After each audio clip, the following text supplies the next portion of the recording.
अस्सलाम वालेकुम दोस्तों, मेरे चैनल जीनियस टेलर में आपको वेलकम है।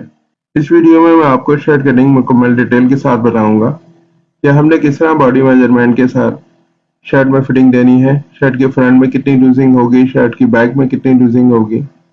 अक्सर हम शर्ट कटिंग करते हैं तो बैक के अंदर लूजिंग रह जाती है, तो मैं यहाँ आपको बताऊंगा कि आपकी शर्ट की फिटिंग में बैक और फ्रंट की लूजिंग कितनी होगी और किस तरह हम एक अच्छी फिटिंग शर्ट में दे सकेंगे। अगर आप मेरे चैनल पर नए हैं तो आप मेरे चैनल को सब्सक्राइब कर लें, क्योंकि यहाँ हम बताते हैं एल स्केल से कटिंग करने के नए और आसान तरीके। हमने शर्ट कटिंग के लिए 1.5 गज कपड़ा लिया है। ये एक चेक लाइन कपड़ा है जो एक बड़े अर्ज में है। शर्ट की कटिंग के लिए नाप नोट कर लें। हमने शर्ट की कटिंग के लिए 1.5 गज कपड़ा लिया है। कपड़े को खोल कर डबल करके फोल्ड करके हमने बिछाया है। किनारी से हमने 1.5 से 2 इंच मार्जिन रखकर एक सीधी लाइन लगा ली।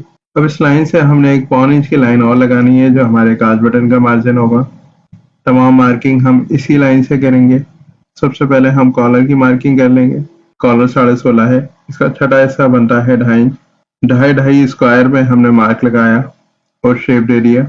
शर्ट का शोल्डर 18 इंच है, उसके हाफ में 2 पॉइंट कम करके मैंने शोल्डर की लाइन लगाई है। अब हम शोल्डर की डाउनिंग का मार्क लगाएंगे। शोल्डर की डाउनिंग चेस्ट के 16वें हिस्से पर 2.5 इंच पे हमने मार्क लगाया।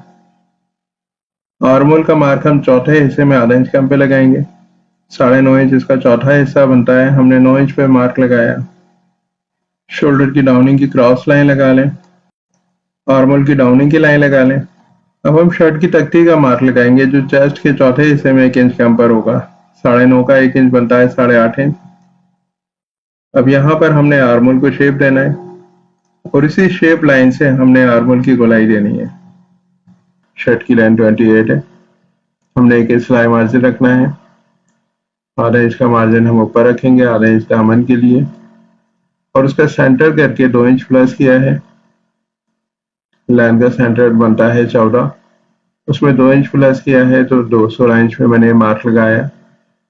इस मार्क पर मैंने एक लाइन लगाई है, यहाँ से हम कमर की फिटिंग के मार्क लगाएंगे। अब हम चेस्ट की फिटिंग का मार्क लगाएंगे। 9.5 इंच पर चौथे हिस्से का एक मार्क लगाया। 1.5 इंच हमने इसमें लूजिंग रखनी है और आधा इंच सिलाई मार्जिन ऐड करेंगे। इसी तरह हम कमर में लूजिंग देंगे। चौथे हिस्से पर एक मार्क लगाया 9.25 इंच में।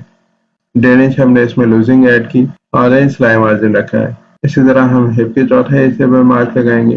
39 हिप है, 9.25 में मैंने एक मार्क लगाया और 1.5 इंच पर हमने इसके लूजिंग का मार्क लगाया और आधा इंच सिलाई मार्जिन ऐड किया। आप चाहें तो हिप के अंदर लूजिंग कम कर सकते हैं, क्योंकि अगर हम शर्ट को पैंट के अंदर डालते हैं तो बहुत ज्यादा घेरर हो जाती है, तो आप 1 इंच की लूजिंग भी दे सकते हैं, या जितनी लूजिंग हमें कमर में मिल रही है हम उस लूजिंग के हिसाब से हिप की लूजिंग भी दे सकते हैं कि हमारी शर्ट की फिटिंग हिप के बाद से फ्लैट हो जाए। तो आप देख सकते हैं मैंने शेप स्केल को रखा है। आप जज कर लें कि मुझे हिप पर कितनी लूजिंग देनी है। मैं यहाँ 1 इंच की लूजिंग दूंगा ताकि हमें शर्ट की फिटिंग में एक अच्छा शेप मिल जाए। दामन को शेप दे दें। 2.5 इंच की शेप के लिए हमने मार्क लगाया है। आपने शर्ट के सेंटर में से ये शेप देना है। फ्रंट की ड्राइंग कंप्लीट हो गई है, हम इसकी कटिंग कर लेंगे। अब मैं आपको बताऊंगा कि हमने बैक की फिटिंग किस तरह देनी है और उसमें कितनी लूजिंग ऐड होगी। बैक की कटिंग के लिए आपने ख्याल रखना है कि साइड की तमाम लाइनें आपस में मिल रही हों। 1.5 इंच हम यहाँ बैक छोटी रखेंगे और उस मार्क से एक सीधी लाइन लगाएंगे। इस लाइन पर हमने शोल्डर का मार्क लगाना है, आधा इंच सिलाई मार्जिन रखेंगे और आर्मोल को शेप दे देंगे। आपने स्ट्रेट लाइन लगानी है आर्मोल की शेप के लिए और इसको ड्राइंग कर लेंगे। ये हमारी बैक की ड्राइंग हो गई है, हम इसको कटिंग कर देंगे। अक्सर हमारी शर्ट की कटिंग में बैक लूज रह जाती है, तो मैं यहाँ आपको बताऊंगा कि हमने बैक में क्या वो चीज़ करनी है कि बैक की फिटिंग भी अच्छी हो जाएगी। हमने आस्तीन कटिंग करने के लिए फ्रंट के आर्मोल को नापना है। जितनी उसकी गोलाई आ रही हो आपने नोट करनी है और उसी नाप पर हमने आस्तीन की फिटिंग देंगे। अब वो किस तरह होगी मैं आपको दिखा देता हूँ कि हम आस्तीन की फिटिंग किस तरह देंगे आर्मोल के साइज पे। हमने शर्ट का जो आर्मोल नापा था उसमें 9 इंच की हमें गोलाई मिल रही थी, उसमें आधा इंच प्लस करके मैंने यहाँ 9.5 इंच पे मार्क लगाया है। अब आप स्लीव की डाउनिंग का मार्क लगाएंगे जो सीने के 12वें हिस्से पर होगा। 3.25 इंच पे मैंने डाउनिंग का मार्क लगाया। 3.25 इंच ही मैंने शेप के लिए एक मार्क लगाया आस्तीन के टॉप पर और डाउनिंग की लाइन पर ही 3.25 इंच का एक मार्क लगाया। अब आप देख लें कि इस पॉइंट से हमने कैसे इसकी क्रॉसिंग दी है। डाउनिंग की लाइन को एंड लाइन से मिलाया है, डाउनिंग के पॉइंट से एंड पॉइंट तक हमने क्रॉसिंग लाइन दी और 1 इंच का हमने शेप दिया है फ्रंट के लिए। जो साइड हमारी फ्रंट में अटैच होगी 1 इंच का हमने शेप डाउनिंग की लाइन पे ड्राइंग कर दी। अब आस्तीन की लेंथ का मार्क लगाएंगे। आधा इंच ऊपर से सिलाई मार्जिन रखा है और हमने इसमें 2.5 इंच का कफ लगाना है, तो हमने लेंथ में 1.5 इंच कम कर दिया, यानी 1 इंच हमने नीचे मार्जिन रखा है और आधा इंच ऊपर रखा है। ये मैं आपको इजी मेथड बता रहा हूँ कि आप किसी भी साइज की शर्ट इस तरह कटिंग कर सकेंगे। आस्तीन पे कफ के लिए हमने जो मार्किंग करनी है वो हमने कफ में 1.5 इंच प्लस करके मार्क करना है। कफ 9 इंच का लगेगा तो उसके हाफ में 1.5 इंच प्लस करके मैंने मार्क किया 6.5 इंच पे। शेप स्केल से हम आस्तीन को शेप दे देंगे। अब मैं इसकी कटिंग करके आपको दिखा देता हूँ। इसके बाद हम इसका तीरा कटिंग करेंगे और ये आस्तीन में आपको रखकर दिखाऊंगा कि हमारी शर्ट पर कितनी परफेक्ट आ रही है।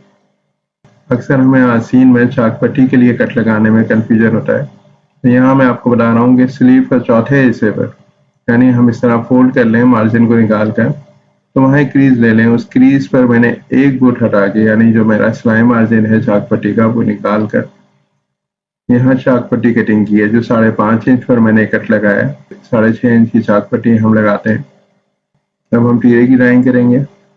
सीने का 8वें हिस्से में मैंने तीरे की ड्राइंग करनी है, जो कि बनती है 5.25 इंच। आधा इंच इसमें मैंने प्लस किया है। 5.25 इंच चौड़ा हमने तीरा ड्राइंग करना है। 18 शोल्डर है, आधा इंच उसमें सिलाई मार्जिन ऐड किया। 9.5 इंच पे हमने शोल्डर का मार्क लगाया। अब हमने जो फ्रंट में हाला रखा था 2.5 इंच, उसमें हमने 1.25 इंच प्लस करके इसकी चौड़ाई का मार्क लगाना है। 24वें हिस्से पे, यानी 1.5 इंच एक सूर पे मैंने इसकी डाउनिंग का निशान लगाना है, जो हमारी टिक की डाउनिंग होगी। यहाँ से हाले को शेप दे दें और ये 1.5 इंच ही की डाउनिंग हमने तीरे की क्रॉसिंग के लिए देनी है। आधा इंच का शेप हम आर्मोल की तरफ निकालेंगे तीरे का।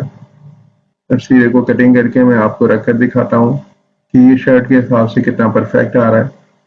आधा इंच बैक को तीरे के ऊपर चढ़ा कर रख लें, जो उसका सिलाई मार्जिन है। फ्रंट को बैलेंस कर लें। 1.25 इंच निकाल कर मैंने फ्रंट को रखा है बैक से।